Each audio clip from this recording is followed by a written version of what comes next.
Well, yeah, we just use these big words all the time: gaslighting, narcissism, mental health, anxiety. We just use these big words all the time, and we almost dehumanize what the experience is.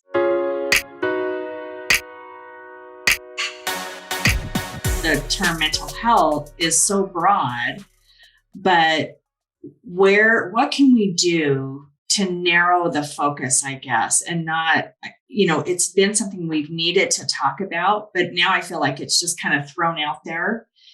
And what are we doing with it? How are we being productive? Well, are we giving it the focus, like you said, Deanna, or has it somewhat become are we becoming desensitized to it because we're saying mental health so much and that we're missing? What do you think? You're nodding your head, Gabby. Well, yeah, we just use these big words all the time: gaslighting, narcissism, mental health, anxiety. We just use these big words all the time, and we almost dehumanize what the experience is.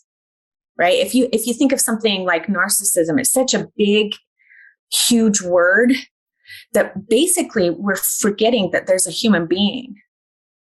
There's a human being that has learned how to get safety in life. And this is all it's boiled down to. When you see someone and their behaviors, just imagine, like, this is how this person has adapted for safety.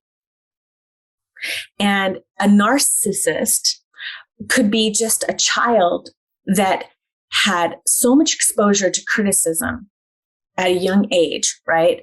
That performance became safety. Perfect performance became safety.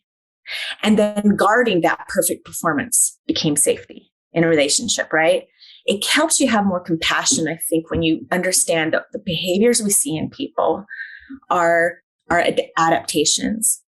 And that helps me as a human being to be in this world, to understand that my energy of safety will create an energy of safety towards me. So if I'm going into a room with my head up and my eyes down and my hackles up, right? Not only am I not sending safety to that room, but I am increasing the odds that I'm going to receive unsafe signals back. Signals of like non-acceptance is what I'm saying. And we as humans are so emotional. Relationship safety is utterly important. We're not talking about necessary physical safety. Most of us would rather be physically unsafe than emotionally unsafe. Yeah. Yeah. Well, and that can really hold us back. I mean, that's where I think we personally shut down. It blocks us. I feel like it can just literally block us from living, from experiencing joy. And so to get to that place, I'm going back to how we started and being able to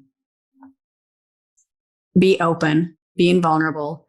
And if it is with, a therapist, committing to yourself to like sit in a room with someone and share whatever it is that I feel like we come in with one focus typically. And if you're really good at what you do, which I know personally you are, you can narrow it down to something that has nothing to do with why we probably even came into that experience. And I'm kind of focusing on this, Gabby, because I think, our focus has been with this podcast to, the new you in 22 and exploring all the ways that we can be better. And we've talked about mental health a lot in most of our episodes. It comes in somewhere, somehow. And it's so important, but I'm really loving this idea of how we introduce this into our life, because it can empower us. And when I say this, I'm talking about therapy. Mm-hmm. What do we need to do to be open to that? And how can it help us on our journey? And I really feel like that's an important piece for us to share, because so many of us are afraid of it. Yeah, it's probably a lot of our first experience with someone who is going to be able to sit presently with us without an agenda, hopefully. You know, with somebody that doesn't have their ego in the way of hearing you and seeing you and being present with you, right? One of our first experiences with that might be in therapy. And, you know, admittedly, I have an ego when I'm with my kids. I have an attachment to my children that is really strong.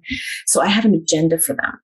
So when they come and talk to me about things they're going through or things they want to do, like, I have a really hard time just being present and accepting with them. I have fears and agendas. So if they're like, hey, Mom, I think I'm going to drop out of school and go travel the world. Or, you know, if I'm not attached to that person, I can say, tell me about that. And tell me what's going on with you. You know, explain that to me more. What are you hoping to get from that? If I'm not attached, I can be present with that person and just let them disclose and explore in a safe, present place. But if I have attachment with my kid, they say something like that, I'm going to be like, what? Yeah, right. I don't want to give space for that. I want to resist it and shut it down. So even I, as a parent, have to be aware of my attachments can interfere with my ability to be present with someone. So therapy, and hopefully a good therapist, is someone who has no agenda for you. There's no attachment to who you become, other than I care for your well-being, right? Yeah. And I want you to manifest the way you want to manifest. So that's some of our first experiences with that. But it also helps you understand, like, how I then want to show up for my kids. I want to be more of a present human being with my kids rather than an attached, controlling parent. That is easier said than done a lot of times.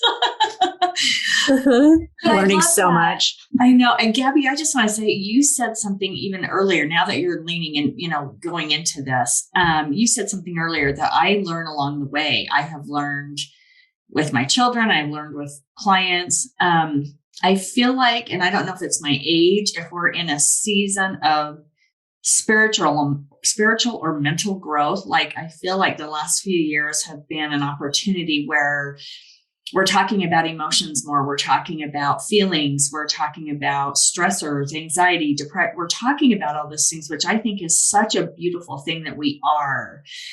And I think a lot of people don't know what they are feeling. Sometimes it's the frustration of, I can't even identify what I really am feeling, and how therapy can be such a gift to figure all of that out.